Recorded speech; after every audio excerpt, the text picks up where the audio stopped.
In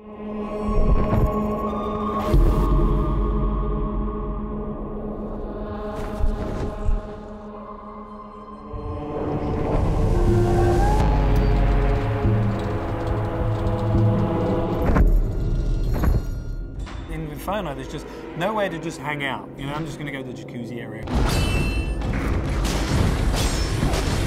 Anger is all about just intense violence and rage.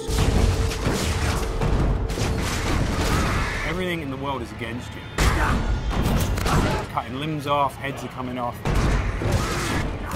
Boom, boom, boom.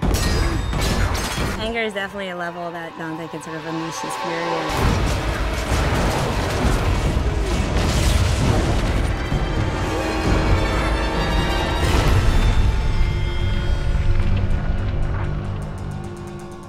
Second-to-second gameplay experiences is really where Dante's Inferno pays off. We have a combination of a multiple set of weapons. We've got Death Scythe, which is your big, powerful melee weapon. We've got the Holy Cross that shoots holy magic, and it's a range attack, it's a stun attack. You can do a lot of things with that. In addition to that, we have magic. You'll have magic powers that are on the righteous side and the unholy side. If you're in trouble and you want to like get out of the way or jump in the air or roll over there, whip out the scythe, blast with the cross, all those things just kind of lead into each other. And you don't kind of have to stop, start up something else. The main thing is you have a big ass scythe in your hand. We had like a sword first. It wasn't feeling right. It just felt small and puny. The scythe's the thing here. That's almost the other character in there. The scythe that Dante uses is actually Death Scythe. It's dark, it's evil, it's punishing, it's sharp.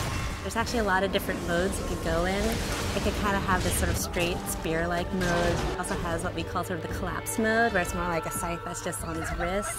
At the beginning, we're all trying to find different things. We actually bought a scythe, you know, farmers, you know, monthly or whatever. So we bought this scythe. As soon as we got the scythe, it's got the little handles like, no, this ain't gonna work. Sometimes you'll come into work and like you'll go to the kitchen and get coffee and there's just like some guy over there like with a broomstick and he's looking at himself in the mirror like doing this or going. So not only are you punishing everyone with that scythe, the other part of the combat is you've got the cross as well.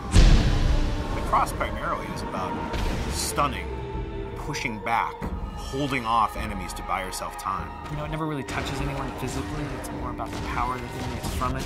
It's a little bit more about crowd control. I kind of liken it to sort of like the Force in Star Wars. It's really used as a great way to either set up a combo or a way to hold them in place while you then beat the shit out of them with the scythe. We really leave it open to the player whether they want to go sort of all in on the holy powers, whether they want to go all in on the scythe powers, or do a mix of both. There's kind of a reason that Dante's got these two weapons, kind of yin and yang, you know, they're dualistic. And that plays out in not just the combat, but in the story as well. That's the whole personality of Dante's Inferno. The most important thing to us was making sure that the combat felt awesome. One of the big things that we wanted to do in Dante's Inferno was really have the game run at 60 frames per second. 60 feels free, it feels fluid. 30 feels like you're drunk.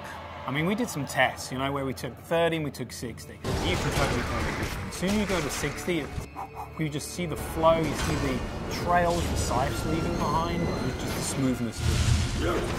It's a visual and a tactile thing. It's how it feels, but 60 frames a second is pretty good. Especially with all the great effects we got going on in the game now. Sassy. By the time you get to anger, you're kicking some ass, but don't get too comfortable, because pretty soon the shit's really gonna go down.